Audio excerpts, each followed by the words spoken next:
say we to Emily in Paris. Beautiful stupidity. There's a moment in the newest season of Emily in Paris that perfectly captures my feelings about this insipid yet strangely alluring Netflix show.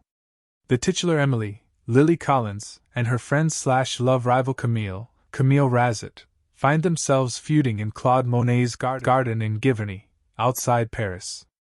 There, in the water lily pond that inspired some of the most astonishing and beautiful art in human history, the two women bicker until they fall out of their respective rowboats and splash into the water. As I watched the pair swim for the shoreline, I wondered to myself exactly how much money Netflix must have forked over for the privilege of defiling such a sacred space. As the women dry off, Camille tries to explain to Emily, who appears to have the education of a golden retriever, why Monet's attempts at capturing nature through Impressionism were so inspiring. "None of it is perfect," she says, "but all of it is beautiful." There's a moment in the newest season of Emily in Paris that perfectly captures my feelings about this insipid yet strangely alluring Netflix show. The titular Emily, Lily Collins, and her friend/love rival Camille Razat, find themselves feuding in Claude Monet's garden in Giverny, outside Paris. There, in the water lily pond that inspired some of the most astonishing and beautiful art in human history, the two women bicker until they fall out of their respective rowboats and splash into the water. As I watched the pair swim for the shoreline, I wondered to myself exactly how much money Netflix must have forked over for the privilege of defiling such a sacred space. As the women dry off, Camille tries to explain to Emily, who appears to have the education of a golden retriever, why Monet's attempts at capturing nature through Impressionism were so inspiring. "None of it is perfect," she says, "but all of it is beautiful." BB. Midnight. 2:57. I'm a Tishpoa and I write about business and tech at Slate. Now in its 4th season, the first 5 episodes of which went live on Thursday, with the next 5 coming September 12th, Emily in Paris is, as the complex title hints at, a show about Emily in Paris. Played by Collins as an eternally upbeat ingenue, Emily is an American marketing maven working for a French firm led by Sylvie, Philippine Liraboulou, a Miranda Priestley style siren who looks endlessly chic even as she delivers lines like, "Your influencers are getting impatient, Emily." The firm's work, such as it is, consists mainly of going to lunches and attending galas. Emily in Paris is not a good show. It has never been a good show.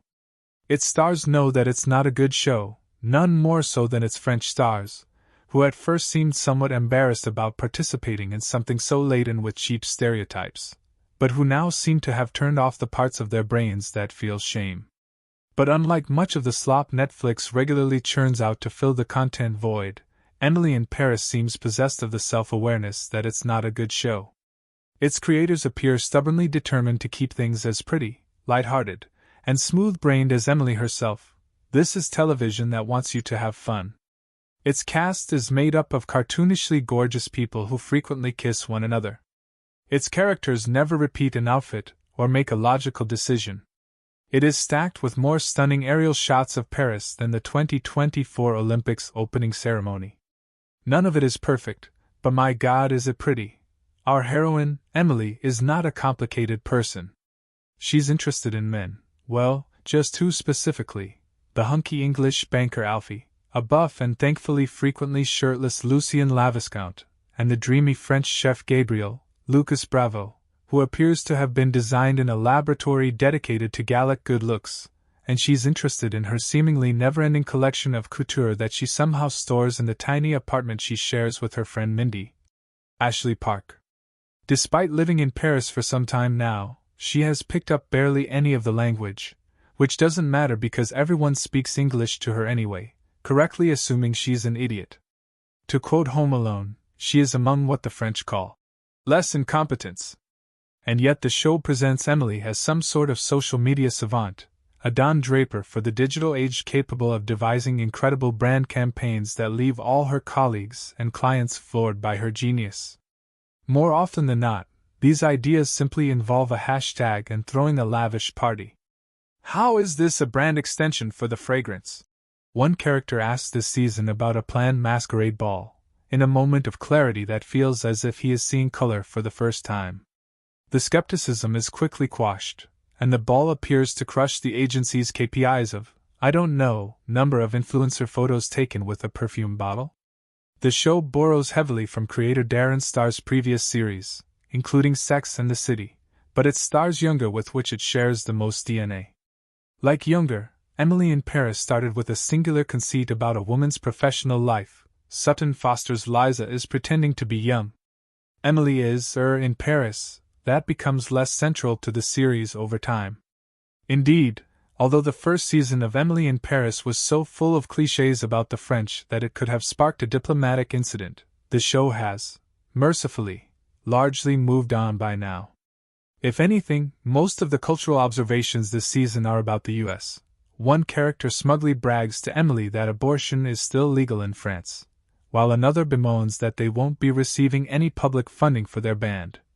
No help from the government? What is this? America? Advertisement this season, the show's focus has shifted firmly from French culture to its characters, who have been left rattled by the pregnant Camille's decision to leave Gabriel at the altar because of his long-simmering feelings for Emily. It even tries its hand at some serious social commentary, with a #MeToo plotline in which Sylvie must decide whether to speak out against a lecherous fashion industry executive. Season 4 covers new ground with Emily's sex life too, although I still find it strange that a series positioned as a spiritual heir to Sex and the City, that show's costume designer, Patricia Field, famously opted to work on Emily in Paris rather than the reboot, and just like that, and set in France, of all places, could be so coy about showing any actual sex. In one scene, Emily and a lover purportedly do the deed on her roof, but the camera quickly transitions away, and she later confesses that even that completely unseen moment was too spicy for her. Bridgerton gets away with much more.